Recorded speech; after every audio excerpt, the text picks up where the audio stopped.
मन म्हणजे काय याचे पूर्ण समाधान करणारे उत्तर आज तरी कोणाकडेच नाही. किंबहुना सजगता म्हणजे नेमके काय हे अद्याप विज्ञानाला पूर्णपणे समजलेले नाही. माणसापेक्षा प्रभावीपणे काम करणारी यंत्रे आता अस्तित्वात आली आहेत. अनेक उद्योगातून आज रोबोट्स वापरले जातात. आर्टिफिशियल इंटेलिजन्सची यंत्रणा माणसा एवढेच चांगले अनेक प्रोग्रॅम्स लिहू शकते. ChatGPT उत्तम निबंध लिहिणे आणि कवितेची निर्मिती करणे ही कामे करू शकतो. आर्टिफिशियल इंटेलिजन्सचा वापर करून कल्पनातीत अशा यंत्रणा निर्माण करण्यात येत आहेत.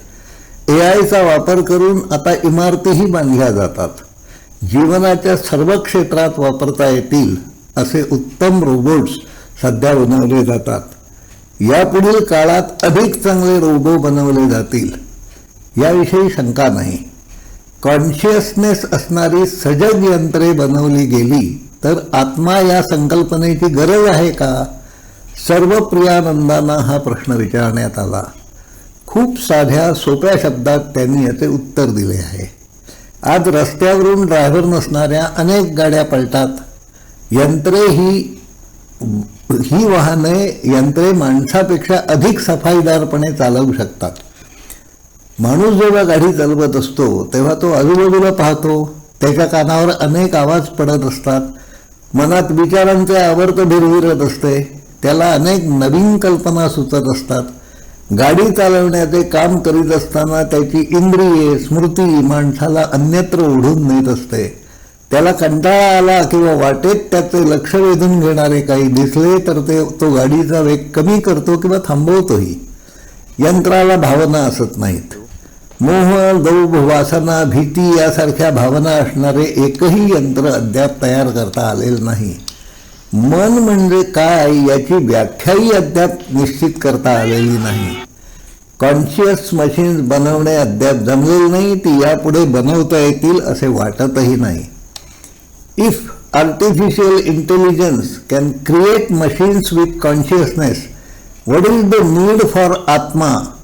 यूट्यूबवरील सर्व प्रियानंदांचा हा व्हिडिओ सर्च करा, अवश्य पहा. कॉन्शियसनेस म्हणजे काय याची माहिती देणारे अन्य अनेक व्हिडिओ नेटवर पाहता येतात. न कळलेले, उपकरणांना न दिसणारे मन जीवाला सजग बनवीत असते. आपण बाहेरच्या जगात जे पाहतो, ऐकतो, अनुभवतो त्यावर आपल्या आत प्रतिक्रिया उमटत राहतात. बहिर्जगतातील घटना प्रत्येकजण त्याच्या कोनातून पाहत असतो. परिणामी व्यक्तीप्रमाणे किंबहुना जीवाप्रमाणे आत उमटणारे चित्र, संवेदन भिन्न असते. हे सारे जेथे घडते त्यालाच मन असे म्हणतात. मनाचे, सजगतेचे गूढ जाणून घेण्यासाठी संवाद व्हायला हवा. प्रत्येकाचे भिन्न अनुभव, मते यांच्या मंथनामधून मन ही संकल्पना समजून घ्यायला मदत होऊ शकेल. अशा चाकोरी बाहेरच्या विषयावरील संवादात सहभागी व्हावे असे आपल्यालाही वाटते का? कृपया संपर्क साधा. धन्यवाद.